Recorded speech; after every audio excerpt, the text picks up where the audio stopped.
오늘 함께 말씀을 나누면서 선교의 방향, 우리 교회가 어떤 선교를 지향하고 있는지 그 이야기들을 함께 쭉 나누어 봤으면 좋겠어요. 선교적 교회, 개념 정리부터 좀 해야 되는데, 우리 교회는 사실 선교적 교회로 많이 앞서가는 교회입니다. 선교적 교회로 여러 일들과 사역을 잘 감당하고 있어요. 무엇이 선교적 교회인지 이제 뒤에서 이제 확인하게 될 텐데, 제가 부목사로 사역했던 교회 중에 선교하는 교회라는 슬로건을 가지고 있는 교회가 있었습니다. 그 교회는 선교사를 한 520명 정도 파송하고 그 선교사들에게 월급을 주고 사역을 후원하고 또 선교사 자녀들의 등록금을 다 교회가 책임져 주고, 온 교회가 보내는 선교사, 기도하는 선교사, 물질로 후원하는 선교사, 이렇게 구호를 외쳐가면서 불편하게 삽시다, 이 불편하게 삽시다 라는 이 말을 가지고 불편해도 하나도 불평하지 않고 열심히 선교에 올인했던 교회, 그 교회를 제가 부목사로 섬긴 적이 있어요. 깡통 교회여서 여름에 상당히 더운데 에어컨의 용량이 너무 작아가지고 굉장히 덥게 예배를 드렸던 그런 교회였고, 그럼에도 불편하다고 아무도 다 말하지 않았어요. 또 교회 차도 운행하지 않아요. 그래서 각자 알아서 사람들이 막 모였어요.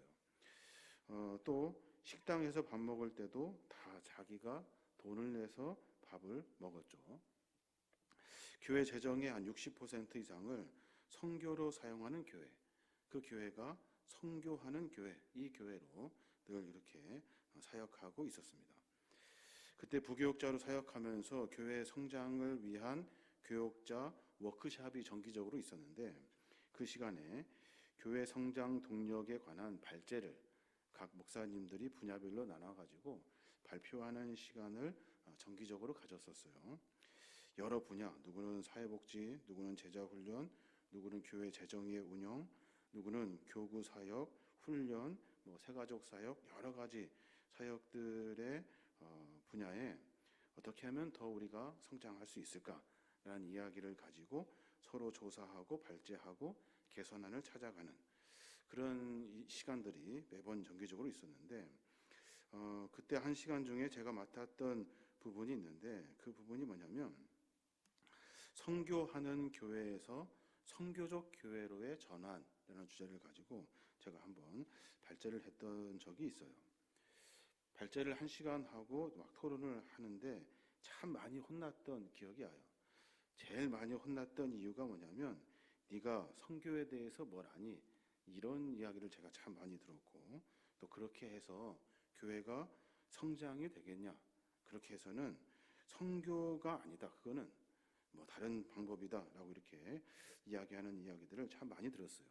그때 한 20명 넘는 목사님들이 그 토론과 세미나에 함께 참여하면서 아주 심도 깊게 고민을 했던 그런 시간들이 있어요.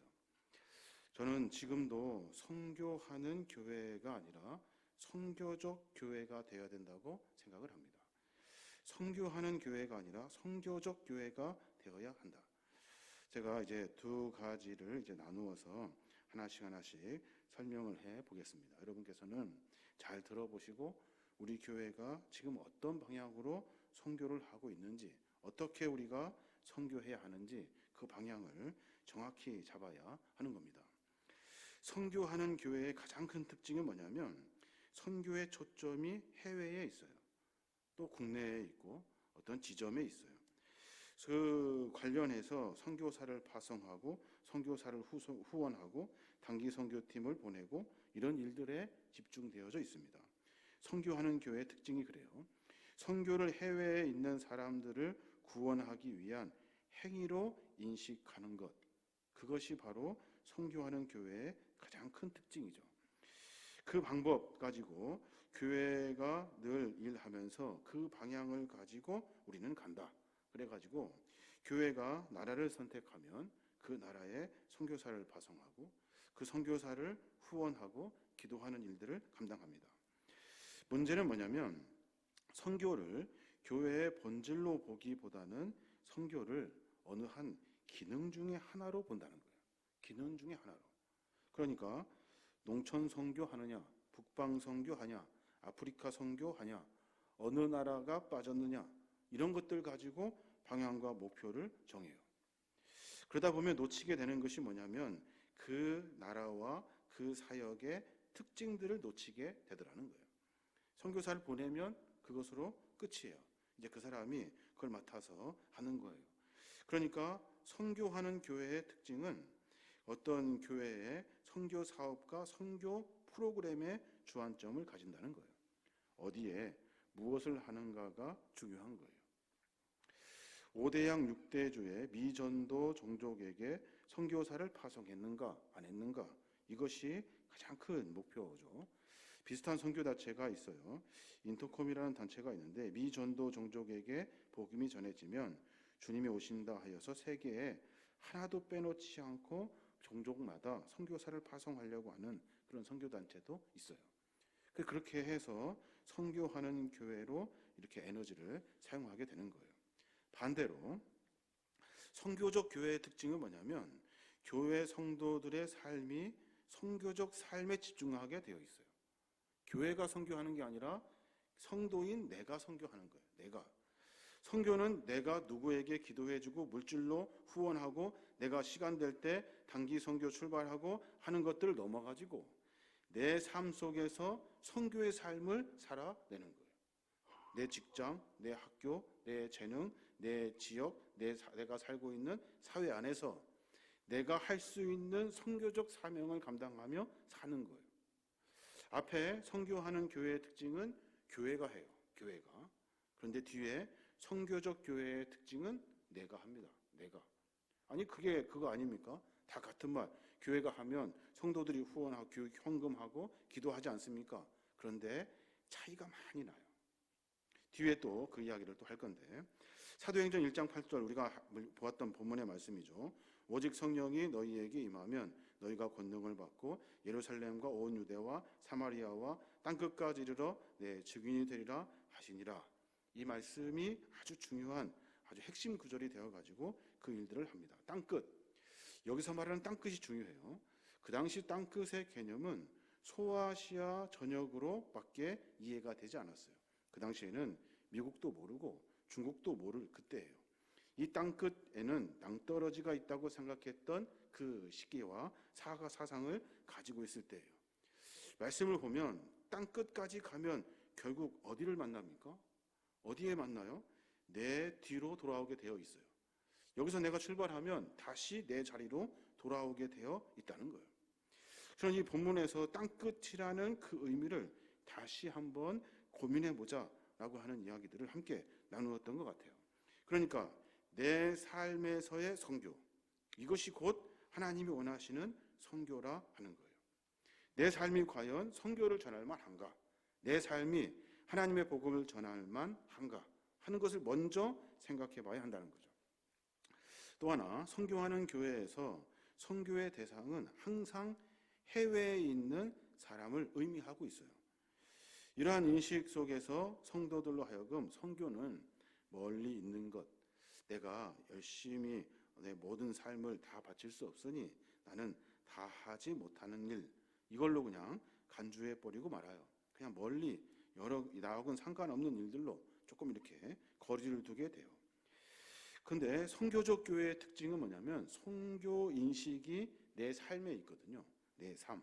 과연 나는 복음을 전할 만한 선교적 사명을 가지고 있는가 하는 것에서부터 시작해요.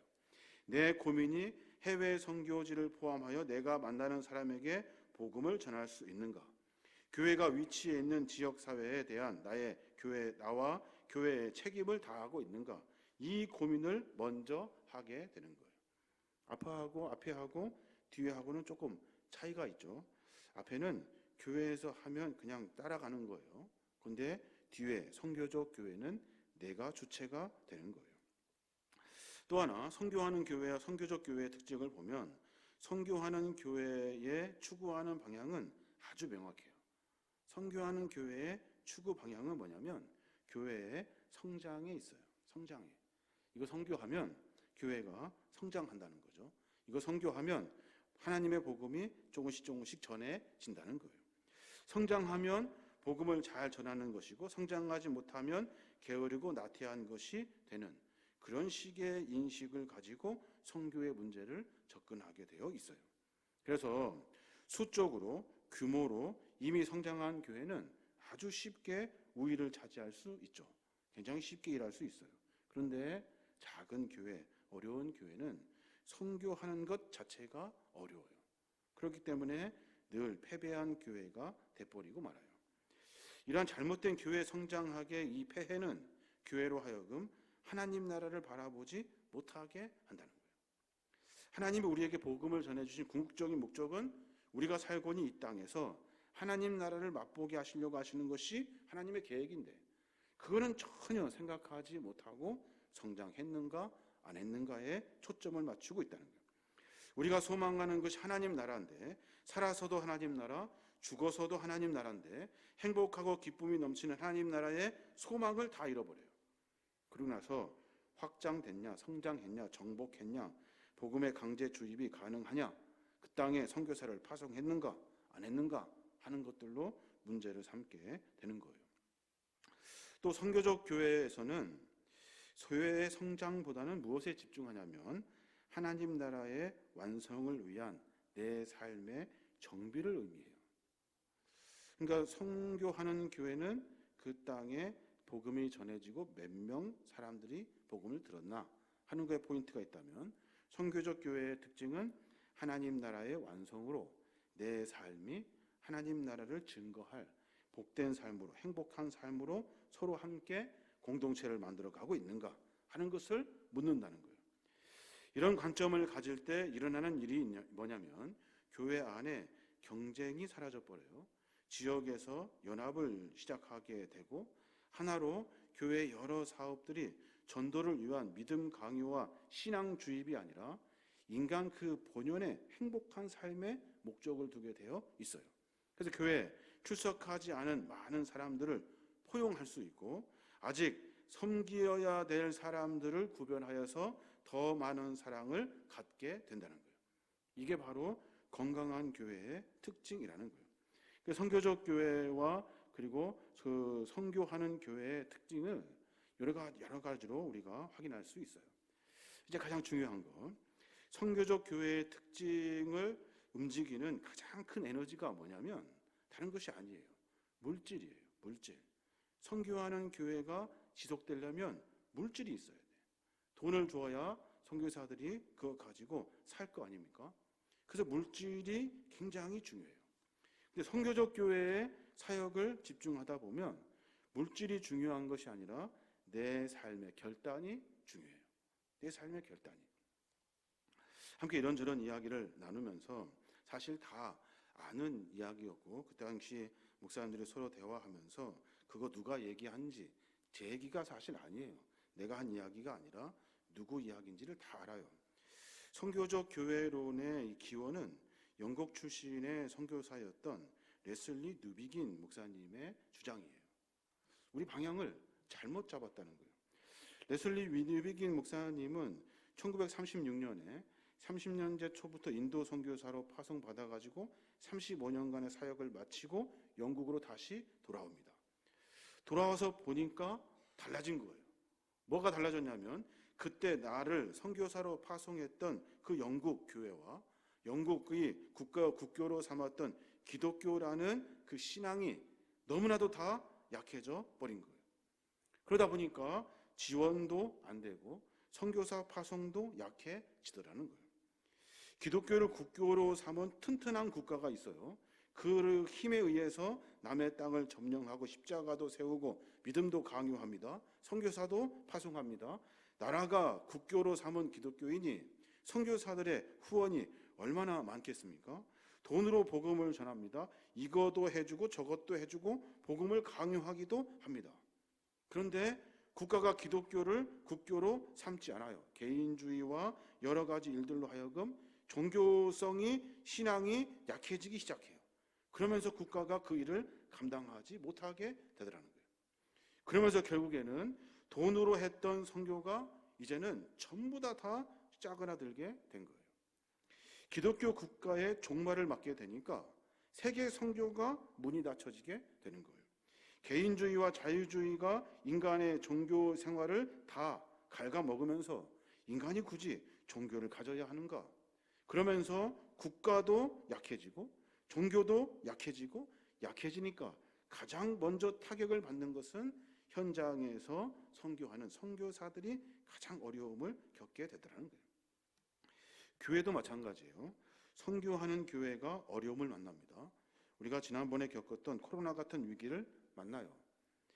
돈을 많이 모아가지고 선교사들을 후원하고 선교사들을 도왔어요. 교회 재정이 줄고 인력의 툴이 약해집니다. 가장 먼저 약해지는 것이 어느 분야냐면 선교 사역의 분야예요. 선교사들에게 후원하여 보낼 돈이 없는 거예요. 교회가 선교하는 교회가 되면 결국에는 선교사들을 지원할 수 없게 되고 거기에 의존했던 선교사들은 결국에는 전부 다 한국으로 돌아오게 되는 거예요. 우리가 만났던 여러 가지 사건이 그래요. 그래서 그분이 하신 말씀, 레슬리 니비긴 목사님이 하신 말씀은 선교는 선교하는 교회가 아니라 선교적 교회로 방향을 바꿔야 된다 하는 거예요. 쉽게 말하면 내가 삶 속에서 신앙인으로 반듯하게 서 있어야 한다는 거예요. 선교는 내가 하는 것이 아니지, 내가 선교하는 것이 분명하지 다른 단체나 교회가 하는 것이 아니라는 거예요. 여러분 이해가 되십니까? 그래서 내 삶을 정비하게 되고 내 삶에서 선교사의 사명을 감당하게 되는 거예요. 그래서 그분이 하신 말씀이 뭐냐면 공적 복음을 가져야 한다 하는 거예요. 공적 복음. 조금 이제 복잡한데 공적 복음이 뭐냐면 내가 다른 곳에 하나님의 말씀을 전할 수 있도록 하는 거예요. 그러니까 회사, 학교, 공공장소에서 내가 그 안에 살면서 하나님의 복음을 전하며 살아가는 겁니다. 선교하는 교회의 특징은 돈이 있어야 하지만 선교적 교회의 특징은 우리가 가지고 있는 재주, 재능, 달란트, 아이디어, 우리가 할 수 있는 힘을 모아가지고 선교의 사명을 감당하는 거예요. 이 문제는 그냥 한두 해 전에 있었던 일의 문제가 아니에요. 세계 선교 선언문이 있어요. 매년 4년 정도마다 반복적으로 모이게 되는데 그때마다 선교의 방향을 정해요. 에딘버러 선교협의회, 가장 오래됐던 선교협의회에서 협의문을 만들게 되는데 거기에서 강조한 것이 뭐냐면 협력과 연합을 강조해요. 협력과 연합. 선교하는 교회의 특징은 내가 더 많은 선교사를 파송하는 것이 목적이거든요. 그런데 아니라는 거예요. 서로 연합하고 협력해야 한다는 거죠. 1889년에는 마닐라 대회 선언문이 있어요. 거기에 보면 선교는 내가 가서 선교사를 파송해서 그가 거기에서 사는 것 그리고 그냥 물질로 후원하는 것에서 그치는 것이 아니라 교회가 사회적, 정치적, 경제적 문제에 대해서 관심을 가지고 개입을 해야 된다 하는 것이 선언문에 기록되어져 있어요. 그러니까 니네 교회가 그 나라에 무엇을 할 수 있니? 라고 하는 질문을 던진다는 거예요. 근데 우리는 지금 그 나라에 선교사들에게 돈을 줄 수 있어요. 돈을 주면 끝이에요. 근데 교회가 그 나라에 있는 분명한 문제를 가지고 깊이 개입하는 거예요. 또 그랜드 레피시에서 열리는 복음 전도와 사회적 책임의 관계 협의회 거기에서도 마찬가지 사회 참여라는 것을 가지고 사회적 책임을 가지고 선교적 책임을 감수하는 교회가 되어야 한다는 거예요. 그냥 돈 주고 끝내는 것이 아니라 깊이 개입해서 관계를 맺어야 한다는 거예요. 여러분 이해하시면 좋겠는데 공적 복음의 회복 이것이 바로 선교적 교회의 큰 과제예요. 공적 복음이라는 것은 현지 나라와 회사, 학교, 공공장소에서 그리스도인들이 복음의 사회적 책임을 합당하게 감당하도록 하는 거예요. 그냥 돈 주면 끝이 아니라 그 일을 끝까지 감당해내는 거예요. 개인이 내 삶이 남을 위해 사는 공적 복음을 가지고 내가 할 수 있는 일 안에서 하나님의 선교의 사명을 감당하는 거예요. 그게 바로 우리가 해야 할 일인 거예요. 그래서 우리 교회는 가능하면 선교사들의 생활비를 지원하지 않아요. 참 어려운 일인데 참 결정하기 힘들었어요. 무엇을 돕냐면 사역을 도와요. 사역을. 선교사님이 그곳에서 분명히 해야 할 사역이 있대요. 그 사역을 우리가 집중적으로 도와요. 한 번 돕고 끝나는 것이 아니라 계속 고민하면서 어떤 일을 해야 되는지 함께 의논하고 그 사역을 감당하도록 도와요.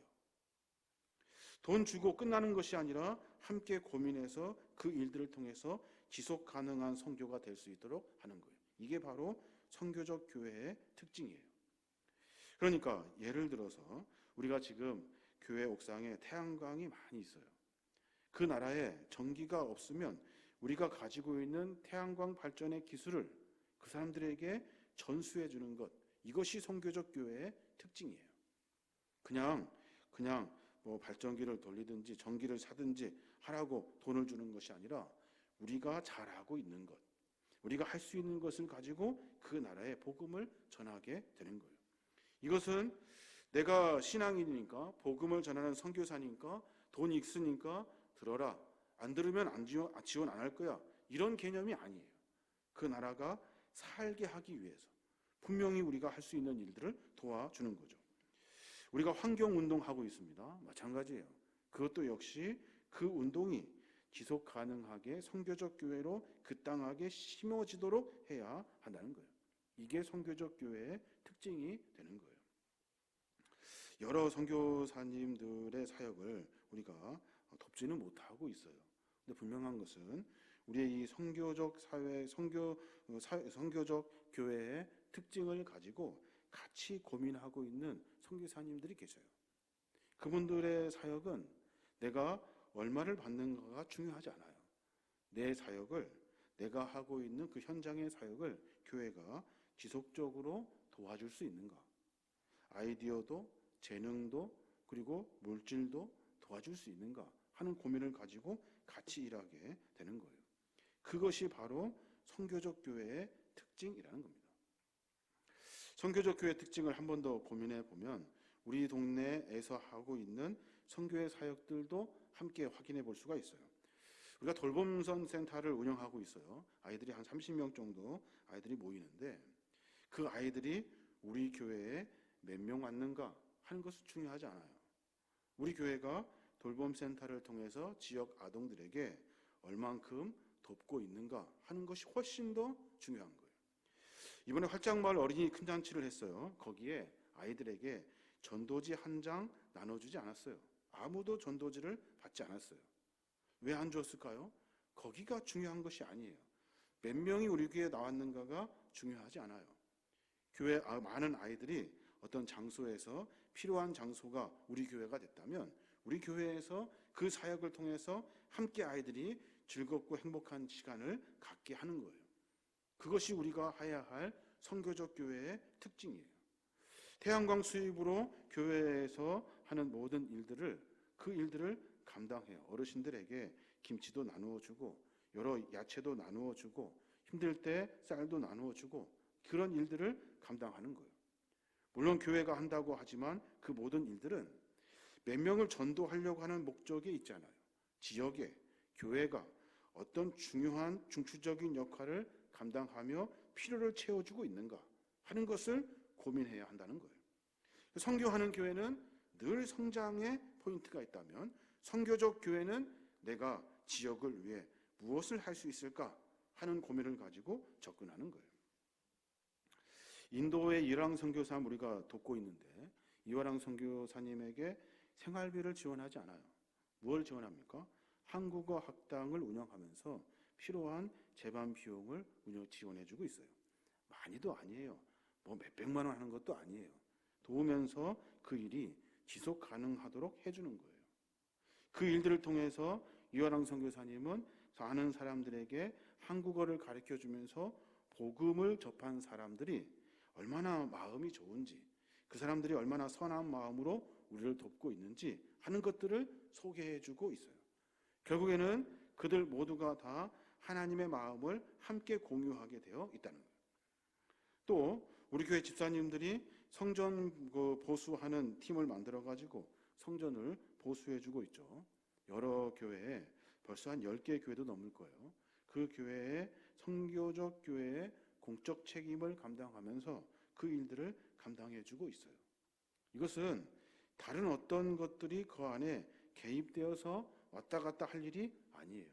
교회가 어려우면 돕는 것이 우리가 해야 할 일이에요. 이게 선교적 교회의 특징이에요. 우리 교회는 녹색교회가 되었습니다. 광주에서 첫 번째로 녹색교회가 되었어요. 마을의 환경운동을 주도하고 사회적 교회의 선교 모델을 제시하는 것, 이것이 우리가 해야 할 사명이에요. 이것이 우리가 해야 할 일이라고요. 그러니까 우리가 그 일을 할 수 있는 역량을 가지고 그 일을 감당하는 거예요.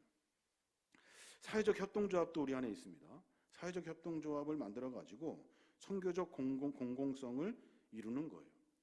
거기에 나온 수익금을 막 나눠가는 것이 아니라 아이들을 위해서, 지역을 위해서 쓸 수 있도록 만들어내는 거예요.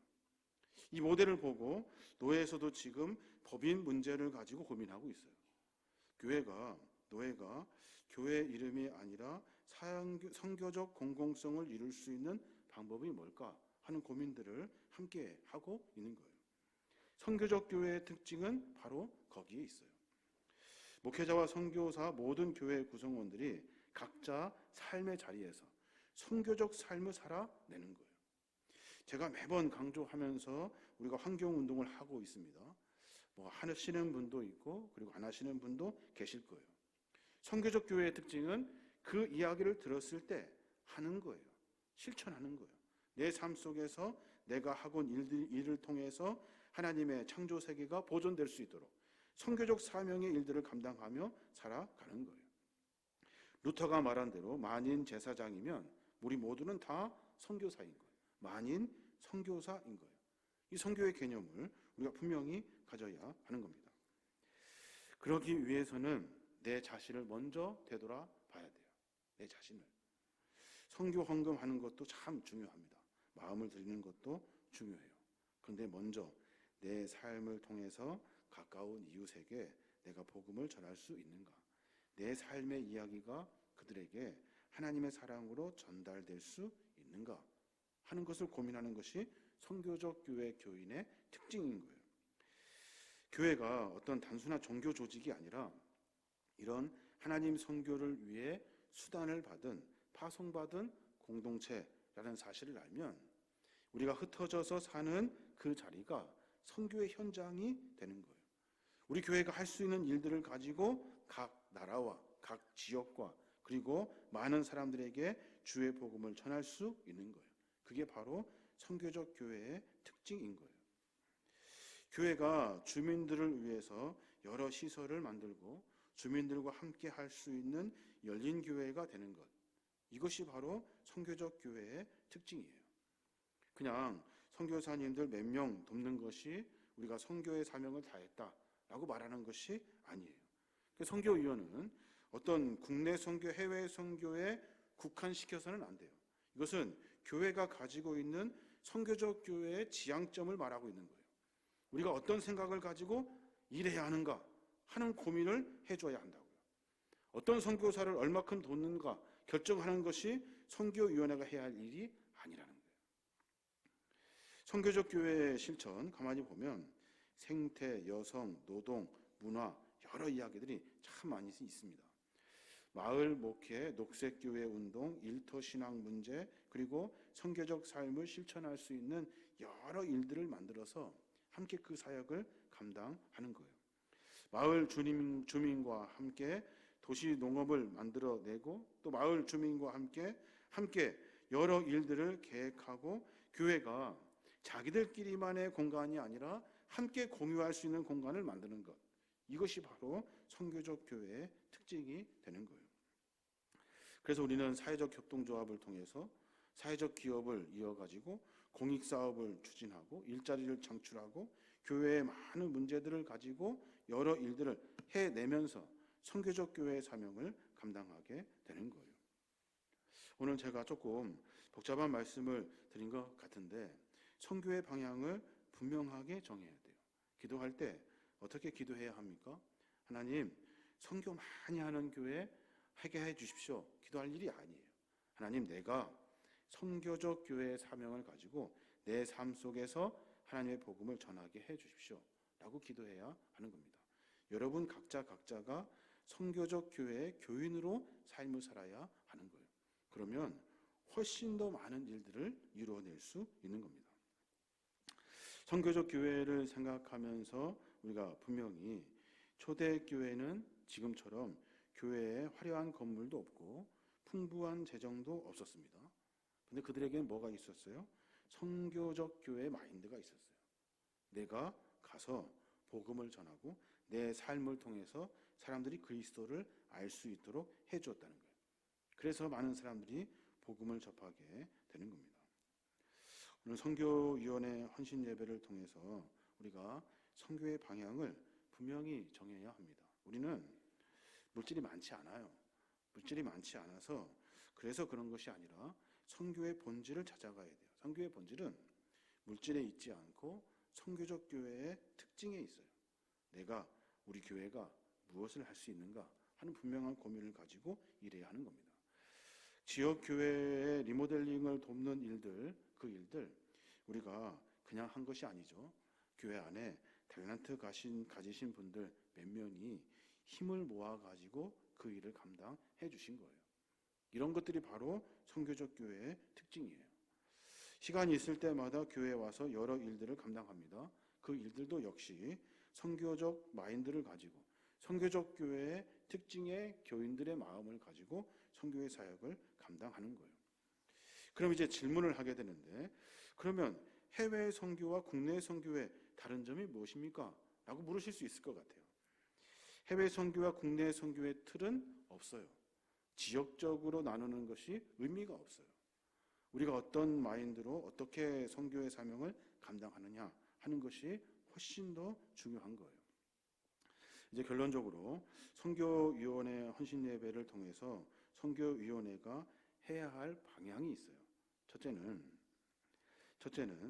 어떤 일이 하나님의 선교의 방향인가를 아셔야 돼요.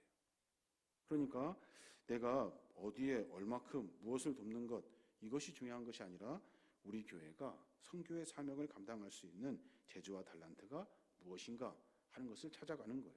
여러 번 말씀드렸어요. 두 번째는 돈이 선교위원회의 중심이 되어서는 안 돼요. 선교위원회 마음들이 모여져야 돼요. 그래야 선교를 감당할 수 있습니다.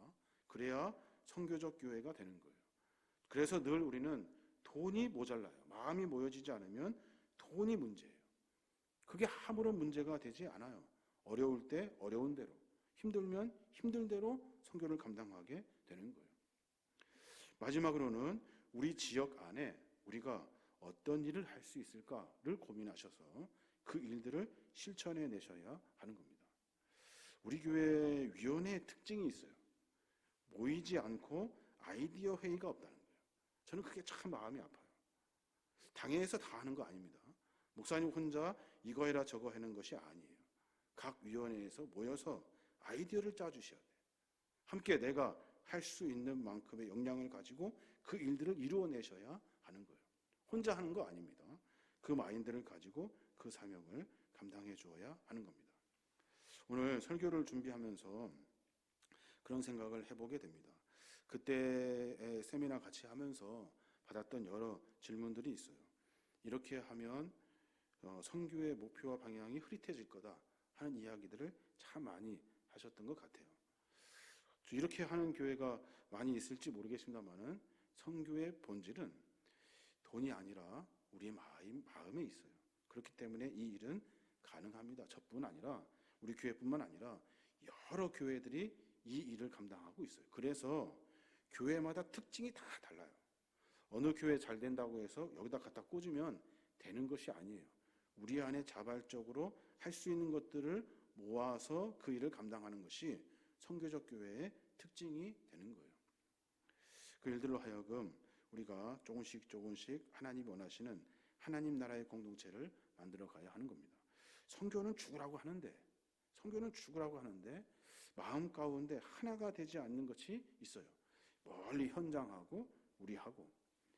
지난번에 여러 이야기가 있었습니다만은 선교사님의 사역이 저희가 지원하는 금액이 만약에 그 사역을 하지 못하면 반납하셔야 돼요. 반납. 이것이 우리 교회의 마인드예요. 그러니까 분명히 우리가 할 수 있는 것을 가지고 선교 현장을 돕는 거죠. 선교사님 생활은 선교사님들이 하시는 거예요. 우리는 그 사역을 돕는 일들로 사역을 만들어 가야 하는 겁니다. 여러 가지 복잡하게 말씀드렸습니다. 제가 말씀드린 것을 영상으로 짧게 정리한 영상이 있어요. 그것을 한번 같이 보시고 한번 선교적 마인드를 같이 정비해 갔으면 좋겠습니다. 방송실 영상 준비되었으면 틀어주시면 감사하겠습니다.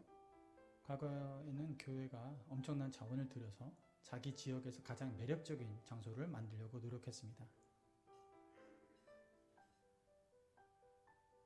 훌륭한 음악, 호소력 있는 가르침, 그리고 사람들을 모으기 위해 교회가 주최하는 프로그램이 교회 공동체를 유지하기 위해 기획되었습니다. 누구든지 교회에 오면 환영받았습니다. 그리고 교회 멤버들은 친구나 이웃을 초대하라고 격려받았습니다. 대체로 사람들은 교회에서 즐거운 경험을 했습니다. 교회에 온 사람들의 관심은 대체로 비슷합니다. 교육, 수입, 시간 사용, 인종, 고민, 역사 등이 대체로 유사한 것 같습니다. 그래서 어떤 사람들은 이런 질문을 하기 시작합니다.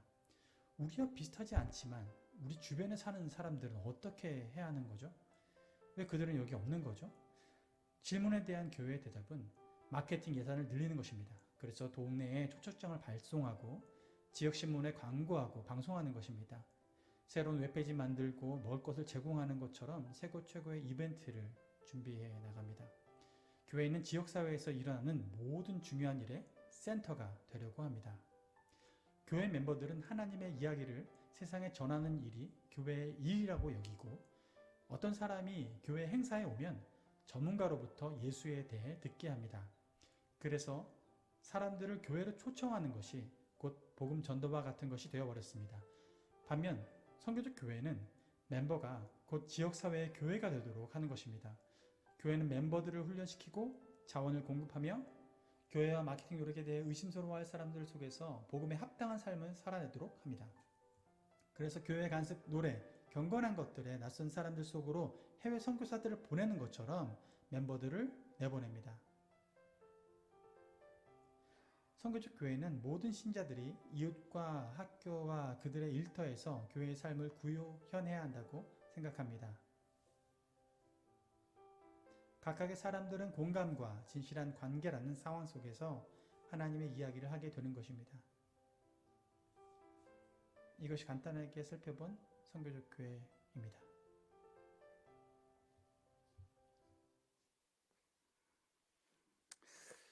우리 모두가 다 선교하는 교회가 아니라 선교적 교회의 마인드를 가지고 우리가 선교사가 될 수 있도록 매번 노력하는 저와 여러분이 되시길 주님의 이름으로 축원합니다.